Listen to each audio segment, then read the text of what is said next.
I guess you could say she was the greatest Jewish feminist icon you've never heard of.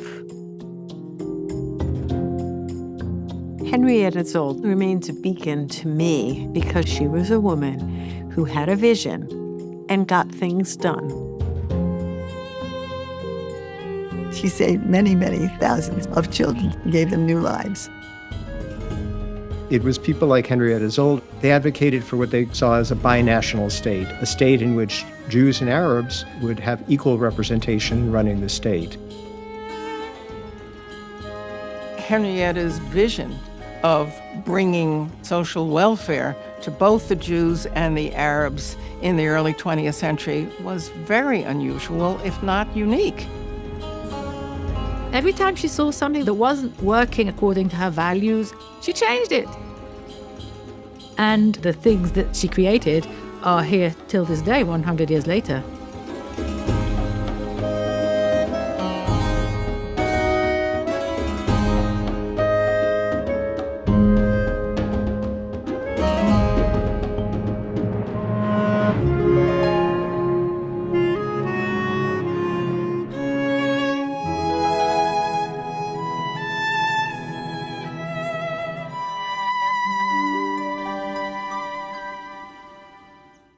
Now for today's program.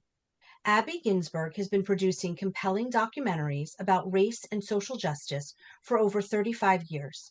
She is a Peabody Award-winning director and member of the documentary branch of the Academy. Abby was recently honored with induction into the Silver Circle of the National Academy of Television Arts and Sciences in recognition of her 25 years of commitment to the film and TV community. She has created an impressive portfolio of award-winning films, including Barbara Lee, Speaking Truth to Power, which won an NAACP Image Award for Best Documentary.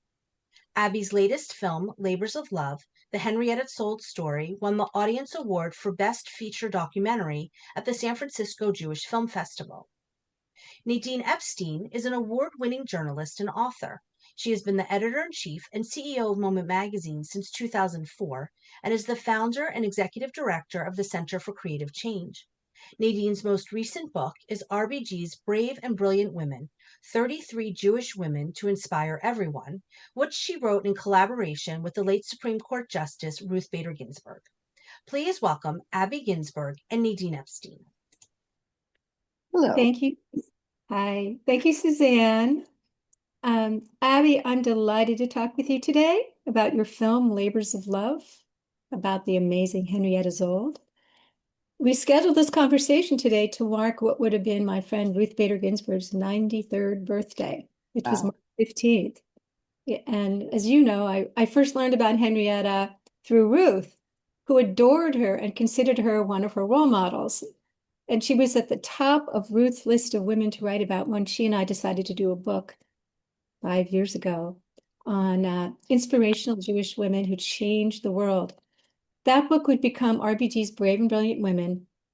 And in my research, I was astonished to find how truly fascinating Szold was. I'd always thought of her as the founder of Hadassah, but according to one historian I spoke with, she is actually the most important woman in the pre-state issue of Israeli history, which is I was so surprised by. So like me, so many people know the name Henrietta Szold, but you don't really know the full scope of her work. And Abby, I'm wondering what drew you to her story? Why was she on your personal radar? So I'm assuming that many people on this Zoom have not yet seen the film. So I have to say something about my family connection to Henrietta and to the man who broke her heart.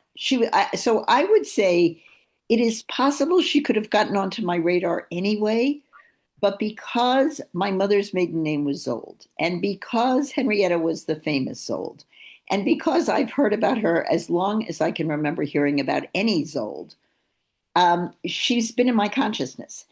And when I decided to start thinking about this film was about 20 years ago.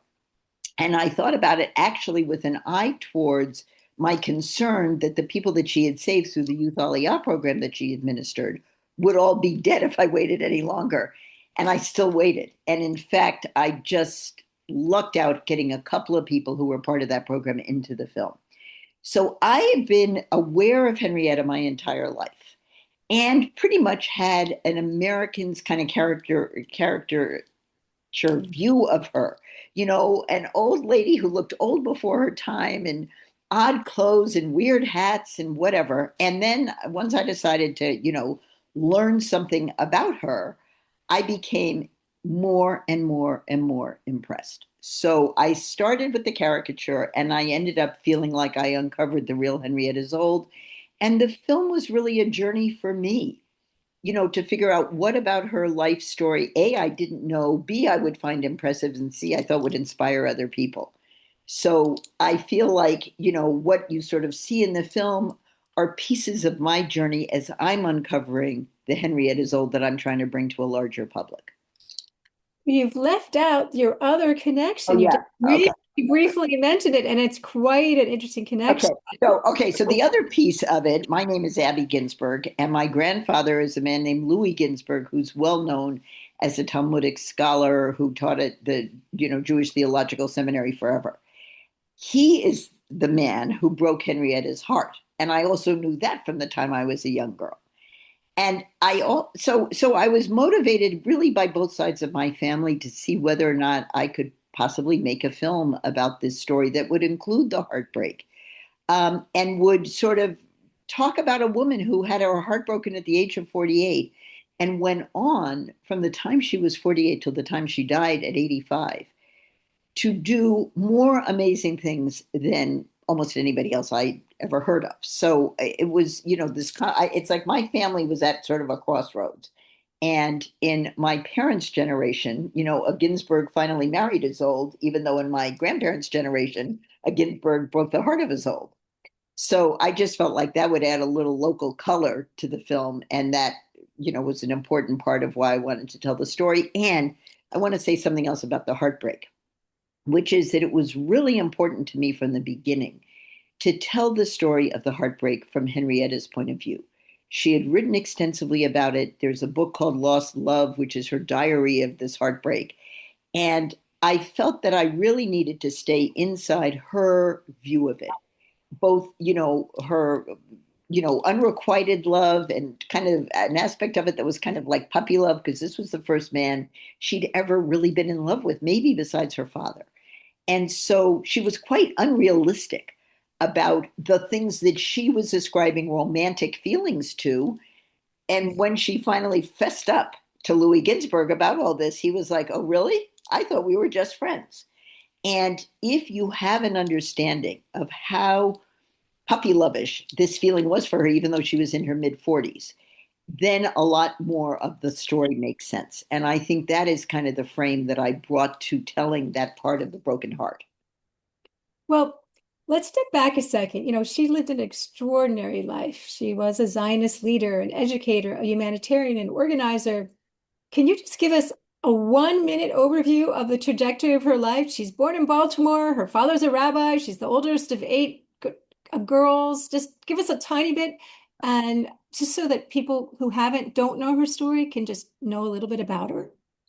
So everything you just said is true. That's where I would have started. Okay. She didn't go to college, which is actually a very it's significant for her because she always felt bad about it. And it's significant when you think about the unbelievable amount she accomplished in spite of not having gone to college. So their family had no money. And her father was actually a poor rabbi of a congregation called Oheb Sholem. And what he did for her that enabled her to go on in the rest of her life to actually be quite an intellectual is that, she was translating his writings, she was translating his sermons. He had come from Hungary. His main language was German, so he taught her German. She knew English, obviously, as her first language and could really help, translate his work for an English-speaking audience. And that was very important.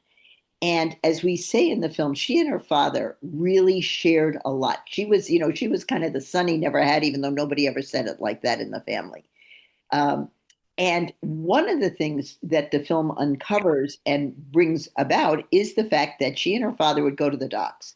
And at the docks were this huge influx of Russian immigrants coming to Baltimore. It was one of the main ports. And they did not speak English. And Henrietta gets the idea in her head that in order for these folks to assimilate and to be successful in America, Someone's got to help them learn English. And she literally, from that bright light going off in her head, decides she's going to create a Russian night school. And that, the way I tell it, and I kind of give her credit for this, really becomes kind of the bedrock for ESL programs that we still have today. And night schools all over the country. And night schools. One reason why RBG loved her so much is because Ruth Bader Ginsburg's father didn't have a chance to go to college, and he came as an immigrant. He didn't speak English, and he went to night school. Exactly, as did Fiorello LaGuardia's parents. Yeah. So, I mean, it was an enormous contribution. But when you read her letters and when you listen to kind of, you sort of get the feel for what she was doing. She was figuring out how to raise $35 a year for rent. She was trying to figure out how to get extra pencils. She was trying to figure out where the erasers and the blackboards were going to come from. I mean, this is how Henrietta did everything. From the top to the bottom, she was involved in every detail. She took it on herself. So she was running this Russian night school when she got done teaching at a school for girls where she was the English teacher and maybe a language teacher as well. So Henrietta, sees a problem. These Russian immigrants need to learn English in order to function in America. I'm going to figure out how to help this happen. And she does. And so it was, that to me was sort of the bedrock of, Henrietta, as I say, never seeing a problem that she didn't think she needed to try to solve. And that is a remarkable quality that you do not see in very many people, men or women, in the world. And so that same initiative and that same feeling of, I'm a good administrator, I can make stuff happen. You fast forward another 30 years, it's 1933. There were all these kids in Germany, German Jewish kids who need somehow to be saved. Recha Freier, who creates the concept of Youth Aliyah, doesn't have the ability to really figure out the administrative work. So they get to Henrietta and she's like, okay, I'll do this. And from 33 to 41, she is doing her damnedest to save as many German Jewish and then Hungarian Jewish and other Jewish kids from Central and Europe, and bring them to Palestine, where she has to arrange the boat trip and figuring out the visas and getting that from the British and figuring out where to put them on their kibbutzes, et cetera, et cetera, et cetera. And it's like, I have to say, as I'm thinking about what this woman is doing without a cell phone, without a fax machine, with nothing but a piece of, a typewriter and a piece of carbon paper, you can't help but be impressed. And what is in the archives are all these papers with the carbons of the lists of kids, Romania, Holland, Belgium, Germany. It's like, it's daunting. And there was Henrietta smack in the middle of it, trying to make it all happen. So I have to say. Let's step it back a little bit here, because I wanted to give a quick overview of her life, and I'm going to prompt you again here. So her dad dies, and she moves to New York, and she goes to rabbinical school. Women don't go to rabbinical school, but she has to promise not to be asked to become a rabbi. Then they find a job for her. Tell us, the Jewish Publication Society, which is this exciting, important adventure of the era. Tell us. Okay, so she gets hired, and as people say, given that she'd been doing all this editing anyway, it was not surprising that she would be hired by the Jewish Publication Society. Mm-hmm. And what one of the scholars in the film says is that really her goal was to bring, Jewish material to an English-speaking audience. So she was making decisions about what was going to get published. She had a lot to say about the books that were getting published in the early 1900s in the United States, where she was trying to kind of create an audience for Jewish writers, basically. But among the jobs that she gets from the Jewish Publication Society is the job of editing, translating, and working with Louis Ginsberg as he's writing what becomes his magnum opus, which is called The Legends of the Jews. It starts out as a 1-volume piece. It moves to 7 volumes. And somewhere along the line, she stops being the editor because she's had her heart broken. But while she and he are still in touch, she translates at least volume 1 and volume 2 and maybe half of volume 3. So that's how she gets to know him. And another thing that she's doing during this time period, which is, 1903 to 1907, 08, is she is teaching the professors it's all male. I mean, the Jewish Theological Seminary is all male. And then here's Henrietta, who sort of gets permission from Solomon Schechter to be their one female student if she signs a document saying she promises not to become a rabbi. And as Francine Klagsburn says in the film, she had no intention of becoming a rabbi, but that was okay with her. She was willing to sign that. So she takes a bunch of these classes. And in the course of this time, as I say, she's editing for Louis Ginsberg, and they're spending a lot of time together. And she creates this sort of fantasy life for herself, that there's a relationship happening, even though it isn't really by any of our standards. Well, it happens all the time. It's not so unique. It's not so unique, but it is unique for a woman of her age never to have experienced, her heart fluttering and her hands getting clammy and not really understanding what that's all about, and projecting a lot onto the object of her love, et cetera, et cetera. So it's, she's old to be having all this. Okay, so her heart is broken, and her mom suggests they go to Europe, and she gets a $500 from the JPS to add on to go to Israel, and she shows up in Israel. Here she's like, and what does she see? She sees a lot of sick people, both Arab and Jewish, and from other countries in the Middle East, all really, really without health care. I mean, that's the thing that really gets her and her mother, is that they're seeing the effects of trachoma. So there are a lot of people who are being blinded by the flies, and that's a disease that's transmitted by flies. There's no nursing care. There's a huge maternal death rate going on, and a death of early mortality rate for babies. And everybody is essentially thinking, what can we do to make this better? So they spend the better part of 10 months on this trip. And when they're leaving Palestine, her mother says to Henrietta, and her mother, I want to say something about her mother being an important influence on Henrietta, but her mother says, Henrietta, you've got to do something with this. You've got to go back and talk to your women's group, which then becomes Hadassah, and figure out how to make things better around healthcare in Palestine. And that is literally what Henrietta does. She sort of internalizes that dictate from her mother, and she goes back, founds Hadassah in 1912. And again, she's not the only person founding Hadassah. There are a number of other women involved in it. But because she becomes the first president, and because, as Francine says, it's her vision, she gets the credit. So she is known in the United States as the founder of Hadassah. And what she does, one of the first activities that she gets involved with, is on behalf of Hadassah, recruiting nurses to go to Palestine. But she has no money. So then she has to and her having no money is sort of a theme throughout her life. Hadassah has, according to her, $286 in their bank account. That is not enough money to support 2 nurses for a year in Palestine. So fortunately, Nathan Strauss and his wife, Lena Strauss, come into the picture, and they say, just get started. Don't worry about the money. And Henrietta does. She finds 2 nurses who agree to go. And that begins the foundation for creating a health infrastructure that takes a while because it all gets interrupted by World War I.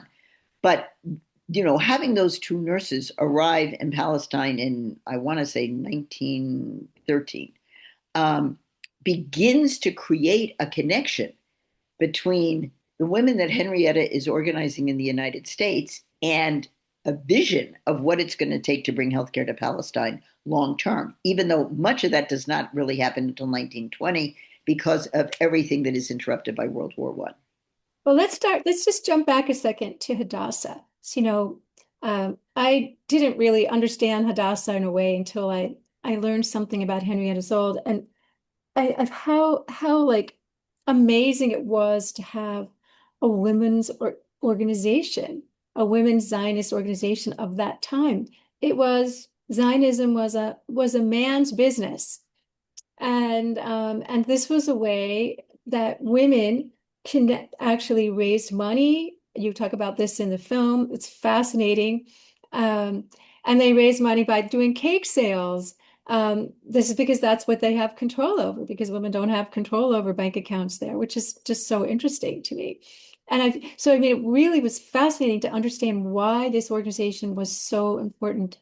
And then how its vision I mean, really, its vision has led to one of the most interesting things in Israel today, which is the coexistence of Arabs and Jews in the healthcare system.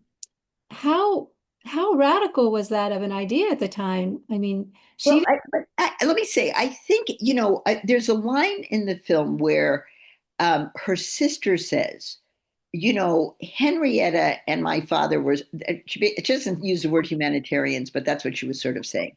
And they cared about people, whether they were black or white, Muslim or Jewish, Christian or Jewish, whatever. And I think that kind of worldview that she got from her father and then was able to implement in her own life was critical to sort of everything that she did. She had a vision. It's like there were all these people of different backgrounds and religions and faiths and whatever that are all living here in Palestine. If we're going to talk about bringing medical care here to improve the lives of the people who are here, we're talking about everybody. And that was just a precept that she was attached to from essentially that initial visit in 1909 when she and her mother were there. She was not distinguishing between the old Jewish lady sitting next to the old Arab lady, both of whom had flies in their eyes and needed care. Her thing was, if we're talking about, trying to create some kind of a homeland for Jewish people in this physical space called Palestine, we better take care of everybody who's living here.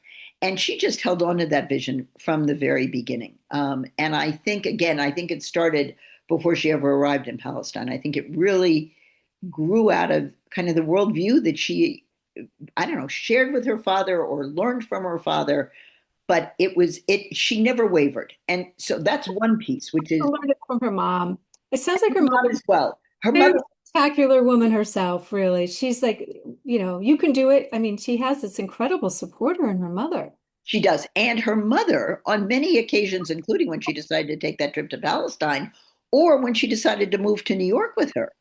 So her mother, it's like her mother understood something, that Henrietta kind of needed her in a way that the other sisters were getting married or they were more independent, and they had gone to college, a bunch of them. So the mother really kind of attached herself to Henrietta as somebody who could help Henrietta actualize herself and helped Henrietta get out of the big funk she was in around Louis Ginsburg breaking her heart, etc. So she and her mother, I mean, there's a closeness between a first daughter and a mother anyway. And so they were close, just like she was close to her father. Once the father died, I think her mother really stepped up for her in a major way. So from 1902 on, her mother's main goal in life was to, I think, help Henrietta live, I don't know, a fuller life. So it's like her mother ran the household. Henrietta was really not that domestic. Her mother kind of made sure things happened. And if they hired a cook, that her mother, was overseeing it and so on. So Henrietta could do all the work she was doing without having to worry about a household being maintained. And so I give her mother a lot of credit. And Henrietta sort of refers to that. There's a letter that's in the film where she talks about after her mother dies in 1916, returning home and feeling like it was a house without, its soul, without its heart, because my mother's no longer here. And I feel like, yeah, her mother from throughout her life, but then really from 1902 to 1916, really managed Henrietta's domestic life and was looking out for her and was worried about her and was helping her in all the ways that we would hope she would have. So I give her mother a tremendous amount of credit. So Henrietta, she goes back to Israel, and she doesn't stop at healthcare. Tell us a little bit about.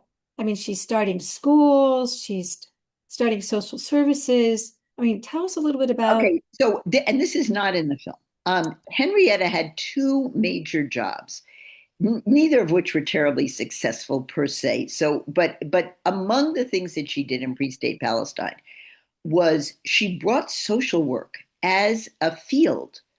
Again, she had been part of, the progressive movement in the United States with public health and so on. And social work was a part of that. So she literally introduced the field of social work to pre-state Israel.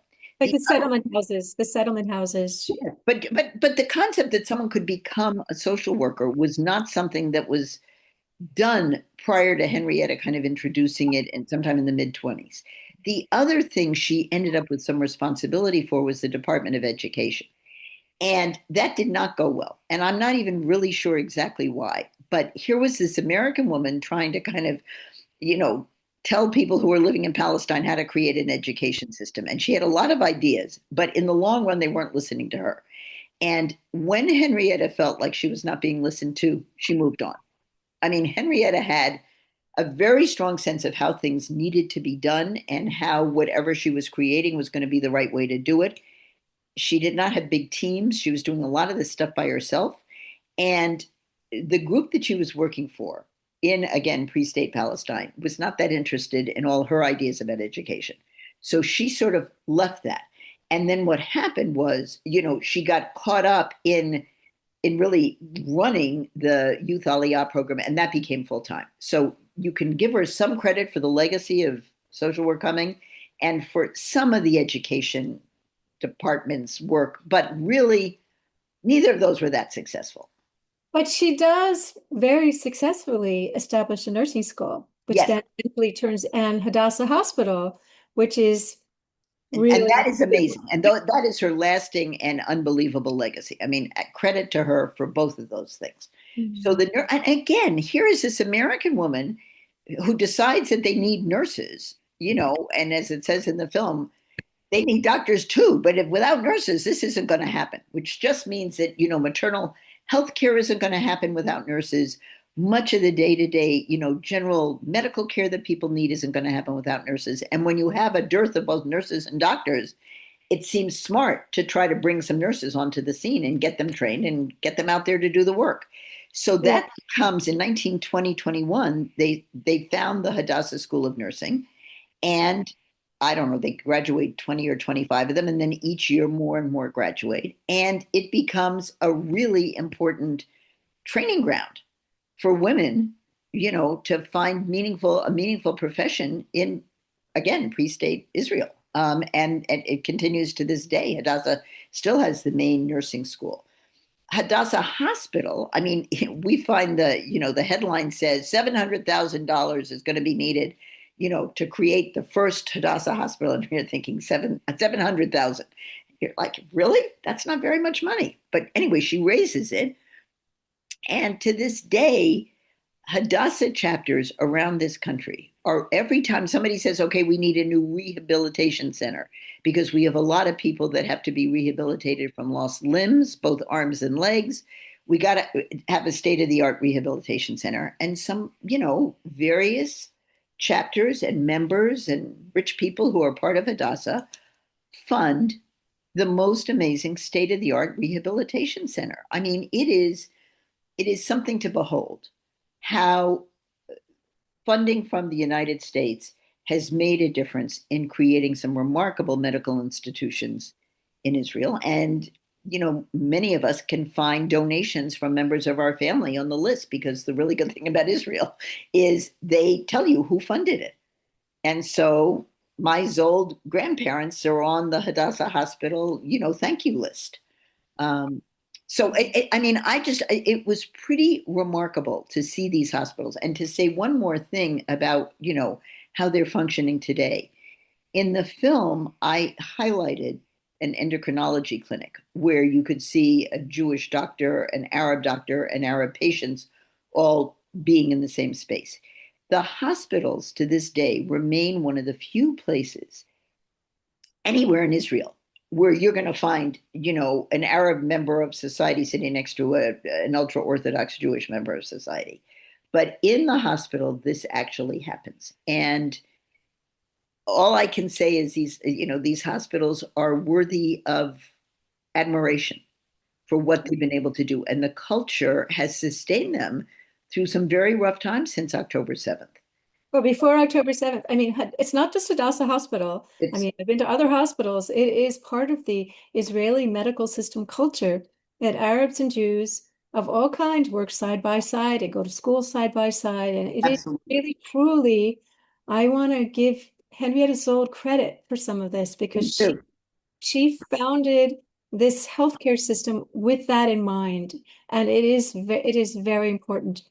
And again, it's, I mean, I don't even know if people, I mean, people in today's Israel know the word Hadassah means Hadassah Hospital, but they don't necessarily have any idea about who Henrietta Szold is or her relationship to the ways in which they're getting care today in Israel. So I felt like this film was an effort to sort of share the real Henrietta, not only just in the United States, but also in Israel. I don't think too many Israelis know that Mother's Day, now Family Day in Israel, is celebrated on the date of her death. That's something most people don't know. So, I'm trying to make my little contribution towards elevating what people know about her. There are a number of streets in Israel in different cities named Henrietta Szold, but again, there's so many streets named for so many people. They've all kind of, vanished into history. I don't think it's just Israel or just the United States. I mean, I think we are not very well trained in any of our own history. And so I don't think Henrietta is in a special category. I think she's in a category with a lot of women. And, as a filmmaker, you can only tell so many stories, but I've started making, biographical portraits of women that I think are important. And Henrietta totally fit in there because she's sort of below the radar. A few people, people in Israel have heard of her. Yeah, I've heard of her. Her face was on a stamp or on money or whatever, but I'm not really sure what she did. There are a couple of schools named after her. Great. But really understanding her contributions and what she achieved in her life, in my view, that it's actually remarkable. That's why I wanted to tell her story, so more people have kind of the rich fabric of everything that she was able to do. Well, she spends the last decade or two of her life working with Youth Aliyah. And she basically, what did that effort, she rescues thousands of Jewish children from Nazi Europe. And she even goes to Berlin, she goes to Germany to get help, kind of figure out how to get them out. What was that like? What was she doing? What was that? Let me say, one crazy aha moment for me in the making of the film was probably Francine, but whoever said, what you have to recognize is that the Germans wanted to get rid of the Jews. So while Youth Aliyah, seemed like a kind of radical idea to bring all these, German Jewish kids between the ages of 15 to 17 over to Palestine, the reality was Henrietta had a lot of cooperation from the Nazis. And so this was not being done in opposition to the Nazis, which I just was like, wow, I got to really think about this. It was being done kind of in coordination with them. And to that extent, it was, kind of crazy.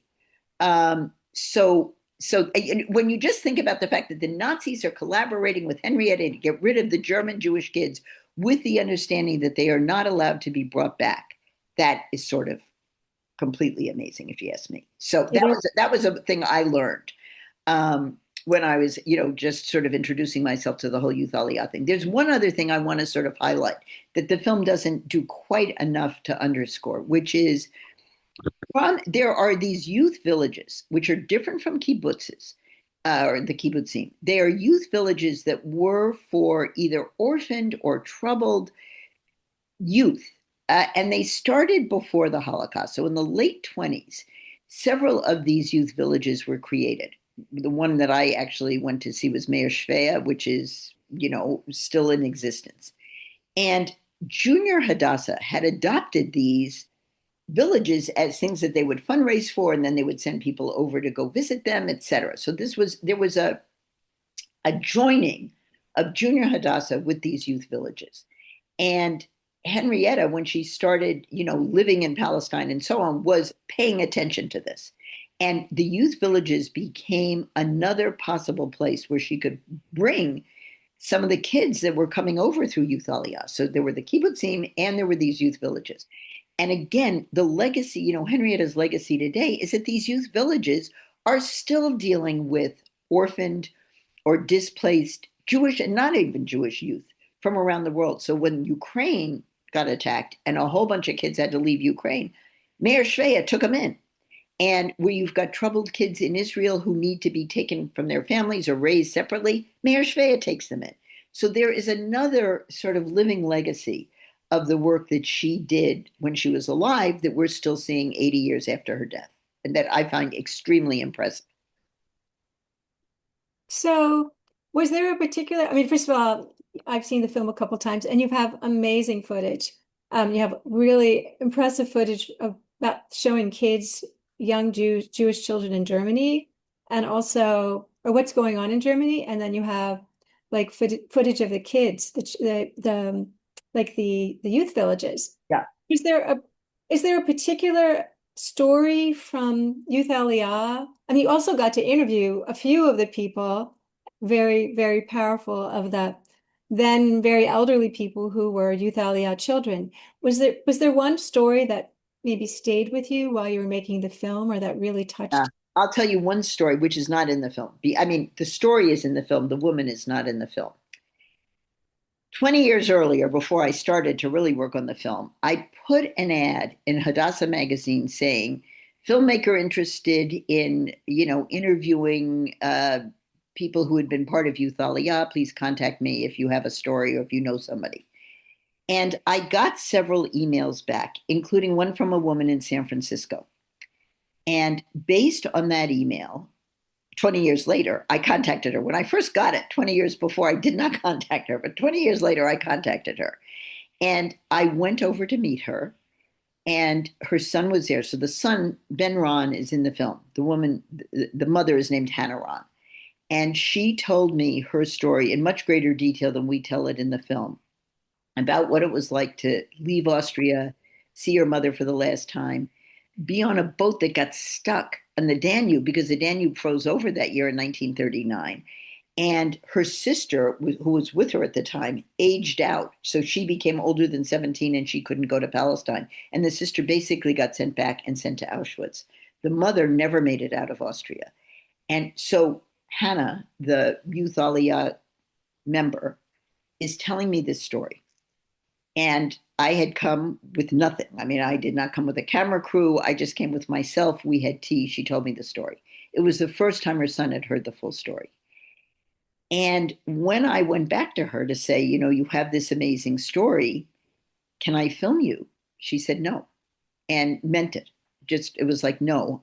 She was so sure that something bad would happen to her, that she's very old and that she would maybe get sick and die as a result of just sort of opening up all that she had put back together for herself. And so she opened it the day that I was there, but she wasn't going to do that again for me.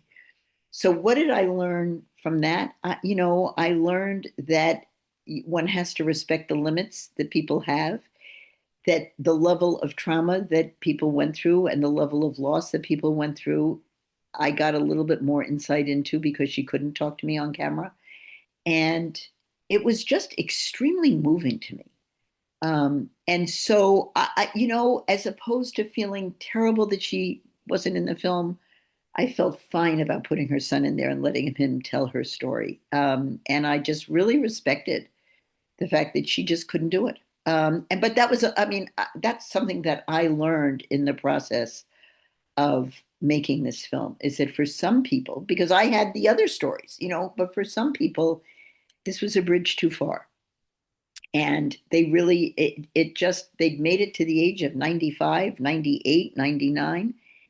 And it was too late to go public with it without really feeling that there'd be some serious physical repercussions. But you have another woman who is so completely open and tells so much. It's important to know that that not everybody is like that. And so I felt moved by both of them. We had one woman who I felt like recounted her life story as if it was yesterday. She was a child of 8 when the Nazis came, or however old she was. And, she's just telling us how it was in her small town. And here's another woman who can't do it on camera. And so it's like, that's a story that isn't in the film. And I feel like when you say, what was I moved by? I was moved by her inability to share that on camera. The woman who you did interview, whose name I can't remember. Michal Orbach. Michal Orbach. So she's absolutely so amazing. And she adores Henrietta Szold. Henrietta Szold is like her mother, becomes like her mother. Henrietta Szold, recognizes her, and apparently, as you say in the show, in the film, Henrietta Szold is like really connecting with as many children as possible on a personal level. And I'm wondering, can you tell us a little bit about Szold's personal emotional investment in the thousands of children? I mean, let me say it's, Henrietta was sort of a bit of a contradiction because, according to my mother and her sisters, Henrietta was not much interested in them when she came to town and would have lunch at my grandparents' house. But she felt so this is what I think. I think she felt such an enormous sense of responsibility because she negotiated with the parents to let the kids go. She had to make sure she had the right kids. Then she had to make sure that the experience that was being afforded these kids was going to enable them to stay in Palestine and to lead reasonably fulfilling lives there. So I think she just was able to focus a lot of energy and time, and she wanted them to be as well adjusted and as happy, given the circumstances, as possible. And that took her time and energy. I don't think she loved kids. I think it was more she felt like these kids were her kids and she had to do well by them. And she had to listen to their concerns. There were kids that would complain to her that they were on the wrong kibbutz. There were kids that they had a girlfriend from some other kibbutz. And she was constantly moving people around and taking care of the things that weren't working for specific kids. And all I can say is, she really tried hard to make the experience of this adjustment to a new, I mean, people are coming from inner city Berlin and inner city Frankfurt, and they're not used to working on a farm and they're not used to baling hay and getting up and picking oranges. And she had to make that all work for, 10,000 kids. Credit to her that there weren't more problems, is all I can say. And she took very seriously, if she heard there was a problem, she went to try to deal with it. And I think we say this in the film, but I want to stress it. Her partner in all this work was a man named Hans Beit, Beyth, and he loved kids. He had 5 of his own. He loved children. And unlike Henrietta, he never met a child he couldn't connect to. So it was really Henrietta and Hans together that were able to kind of pull this miracle off of helping the kids adjust to this new land. And they were very sort of strategic about, we tell the story of Hannah Ron wanting to become a baby nurse, and Henrietta was kind of on it and could make it happen.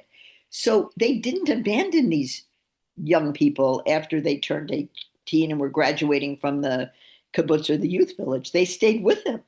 Yeah, you talked about in the film about how, one girl had played the violin and she gets her violin lessons. Yeah, that's what I mean. She was focused. Involved in these children's lives. Absolutely. But I think it was because she really understood them as her charges. I mean, she was really sort of responsible for them. And she took that extremely seriously. I mean, she sort of negotiated with most of the parents to get them to agree. And part of the understanding was she was like, I'll take care of them. I'll be their mother. That was not a light comment that she made. She really tried to live up to that and really tried to make it work. And so I think it's pretty remarkable, that there is as many people did as well as they did. And it was in part because she was kind of looking after them. And let me say one other thing. In the scrapbooks that the kids who had come from Youth Aliyah created for Henrietta as a sort of thank you gift, they all wrote notes. They all wrote thank you letters. They were either trained to be polite or they really meant it or both. But there are boxes of these scrapbooks from the kids, thanking her with poems, with songs, with photos. It's really quite a sophisticated effort that they made to say thank you for bringing us here. So your film is titled Labors of Love. And I'm wondering why did that phrase feel the right way to capture Szold's life? That's a good question. Always ask me that. I don't know, but it just did for me. And Henrietta was always she was both somewhat complaining about how hard she had to work about everything, because she did, whether it was getting erasers for the kids in the, ESL classes, or whether it was figuring out where these children were going to live in terms of their youth villages. She always felt a little bit like there was always more to do than she had time to do. And so she always felt, I think, a little like she was trying to catch up with the obligations. So that's where the labors part comes in. But what was motivating her, I believe, was an enormous spirit of love. And we quote her saying that, that what has motivated the Jewish people over centuries and centuries, it's that we're motivated by love, not might and not fight. It's like, and so she, I think, she worked hard to bring into reality the love that she felt in terms of wanting to save people from illness and disease, for wanting to save people from the Nazis. Her life was committed to kind of realizing a kind of love that was way larger than herself and her family. And I mean, she really translated kind of her broken heart into this much bigger love picture. And so I don't know, it just fit for me. I don't know, it's like the title came to me and I just went with it. I think that's why. But I feel like it wasn't just a broken heart. She already had obviously a huge capacity for compassion when she's going to the docks in Baltimore. Absolutely. As a young girl to meet immigrant. How many kids do that? Go to meet immigrants coming in and helping them and starting night schools. I mean, that's already showing a capacity of great love. Absolutely. I totally agree. I mean, just no argument there at all. And so, yeah, she has, I mean, she carried with her a sense of obligation.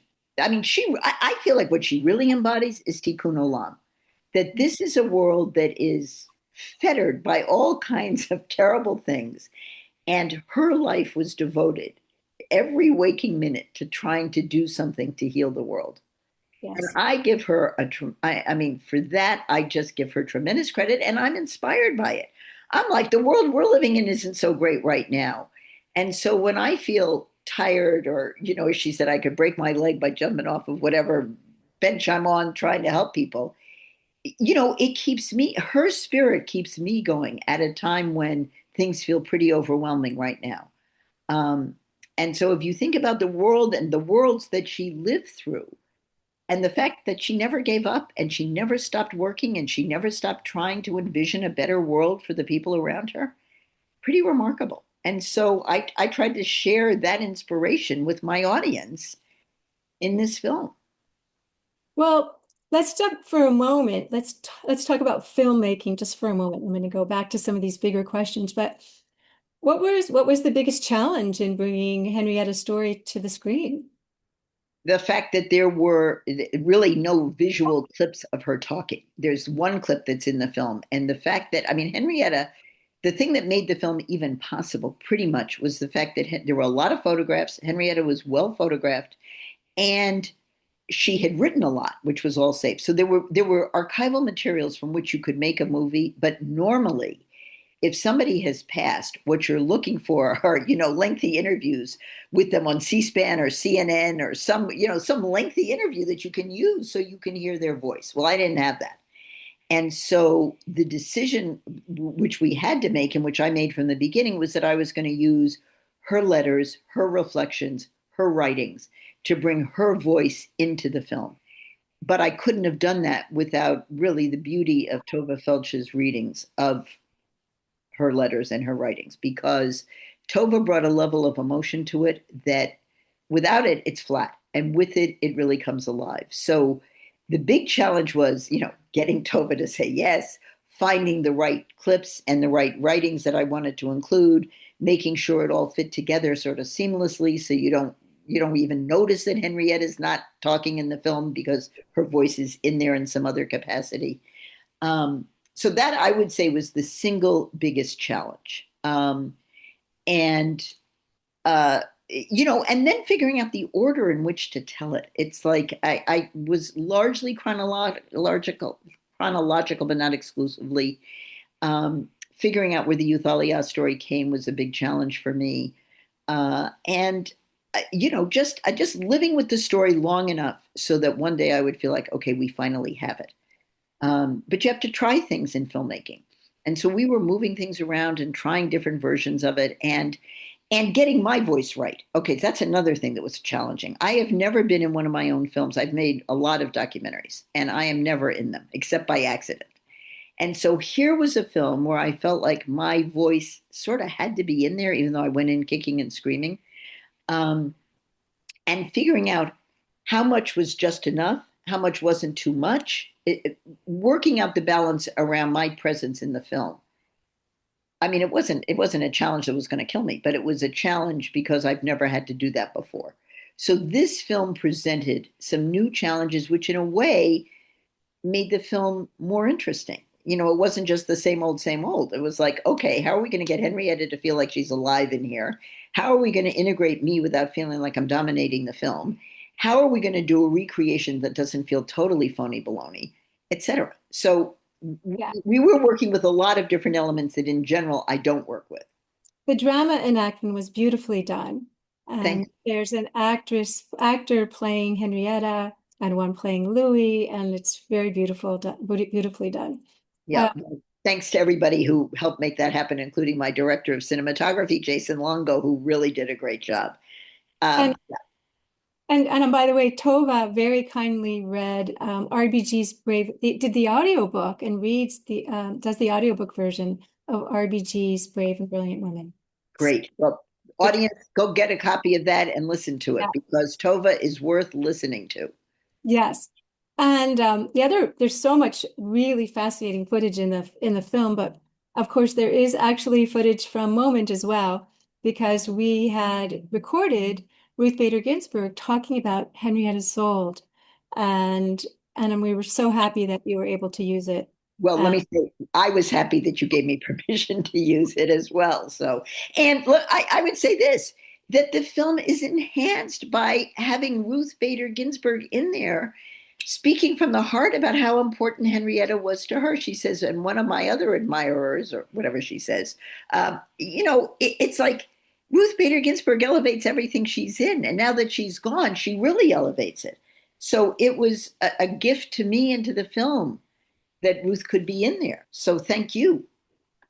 So, which brings us to, I want to talk a little bit about Henrietta as a leader and as a woman leader.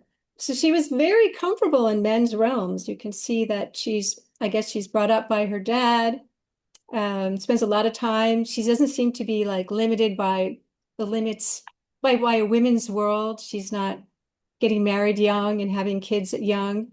And she's leading major institutions at a time when women rarely held positions of authority. How did she navigate all the barriers facing women at the time? I mean, I don't actually know the answer to that. I mean, so it's my supposition. I think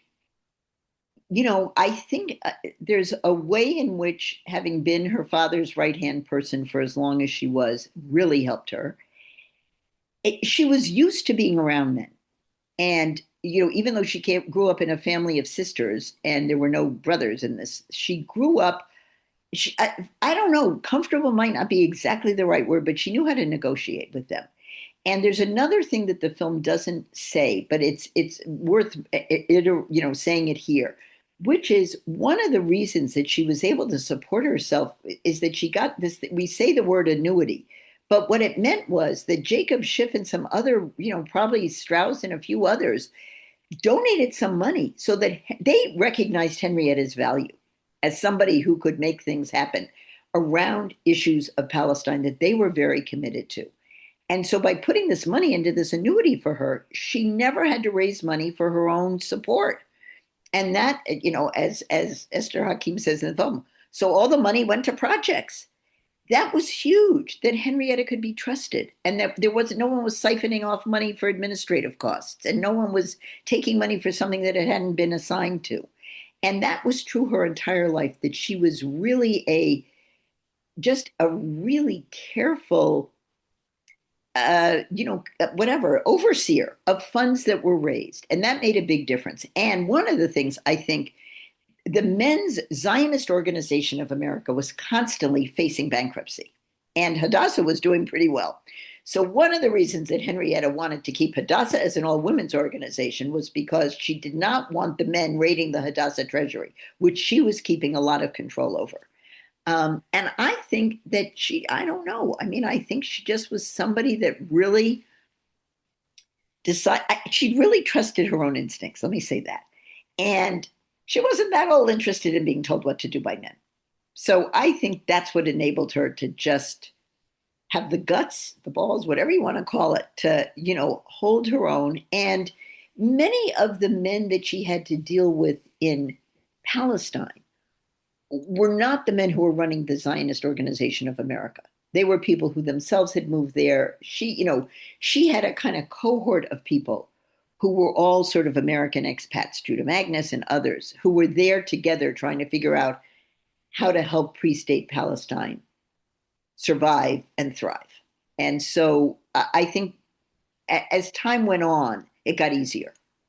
So you've said that I think you said in the film or in conversation that Henrietta wouldn't have viewed herself as a feminist, even if that word had been invented. Well, how did she view herself and why? I didn't say that in the film. I don't know whether she would have viewed herself as a feminist. I think, the category didn't really exist. And I think it's hard to impose a concept from today back then. Mm-hmm. I think she was. I think she lived and breathed as a feminist, but I don't know that she would have thought of herself as one. I mean, I don't think she, quite frankly, she wasn't that self-reflective. And we don't get great insights into her. I mean, this is not Anais Nin's diary that we're reading. So Henrietta, literally was like one foot in front of the other. What else can I accomplish today? How am I going to do it? Where am I going to get the money to make this happen? Who's going to help me? She was so much of a doer and not really worrying very much. I think she didn't have time. I think that you said there that she would have given it all up if she had been able to have children. I don't say that. Somebody else says that. Okay, somebody else says that. Somebody in the film says that. Yeah. Well, she really regretted not having children. But she made this transition to her responsibility for 10,000 children pretty amazingly. And I think the world is just the beneficiary of how her life worked out. That she was an extraordinary person with some extraordinary gifts, and lived during extraordinary times, and that very demanding times. And I just think, it's like it could have gone differently, and whether or not she would have been able to do a third of what else she did, had she actually gotten married or had she been a mother, it's all speculation. I think that we got lucky. We, the world, got lucky that she ended up being able to devote full time to the efforts that she devoted full time to. And that's why she was able to make such a deep difference on so many levels to so many people. So that would be where I would kind of draw the line.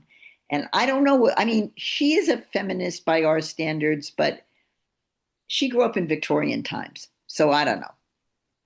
So we need to wrap up, but I have two more quick questions. One, so briefly, is there one thing that you would really like for people who watch Labors of Love to come away thinking about? Well, as I say, what inspired me is just how Henrietta never met a problem that she didn't think she had some role to play in solving. And I think if more of us saw our roles in our communities, roles in our cities, it's like the world is crying out for more attention and care and what we're calling neighborliness right now. We need to know our neighbors. We need to be inspired by the example of Minneapolis. So I feel like, I want that to be, we need to repair the world in which we're living. And Henrietta Szold committed her life to that. So if we could all do a little bit more, that's the message I want people. I want people to be inspired by her to do a little more today when the world is crying out for us to do more. So that's the summary I would leave people with. So where can people see this film? Okay, so what I would say to everybody who's on the Zoom is please go to our website, which I think got into the chat. It's www.henriettazoldfilm.com. And there's a link there that says subscribe. Please send me your email address so I can send you this information, in one place. But the film is going to Baltimore next week. We're going to be in Baltimore on March 24th at 5:30 at the Gordon Center. We're going to Washington, D.C. on May 12th, and Moment Magazine is going to let you know, what time and what place, but it's going to be part of the Jewish Film Festival in Washington, D.C. We're going to Philly on May 4th. We're going to Pioneer Valley, which is in Springfield, Massachusetts, and I don't remember the date. I'll be at the film will be at the Berkshire's Jewish Film Festival on July 20th. And we're going to be in Detroit, May 4th, and Flint, Michigan, April 27th. So I think you need a list, and we have a list of our screenings up on our website. So please send us your email if you're willing to hear about more screenings that will be coming up. We would really like to include you or see you at any of these screenings wherever you may happen to be living. And Seattle, I forgot to say Seattle. This Sunday, Seattle, the Strom Jewish Community Center at Seattle, the Seattle Jewish Film Festival is hosting us. So will the film eventually be available to stream? Yes, we do not yet know how or which platform, but I have to finish the film festival run first. It's actually been on television in Israel. I just have to say, it was on television in Israel about a week ago. And we got some amazing pictures of various people watching it, not in their shelters, but in their residential homes. So it'll show again in Israel. But we will find a streaming platform for it. And again, if I have people's emails, we will let you know when and where it can be available for streaming. And some of the festivals have streaming parts of it. So they're hybrid. They're part virtual and part in person. And I would just say, sign up so I can let you know when the next time we're going to have a virtual screening at one of the festivals. Thank you so much, Abby, for making this film about this amazing woman. And thank you to all of you for joining us. I urge you to attend a screening of Labors of Love when it comes to your town. And I hope you'll also buy a copy of RBG's Brave and Brilliant Women, 33 Jewish Women to Inspire Everyone. Here's a picture. Yeah, let's show it. Wherever books are sold, signed copies are available at momentmag.com shop. We'll send you the links to everything in a follow-up email. And I hope that all of you are as inspired by Henrietta as Abby and I are. I hope you have a wonderful day.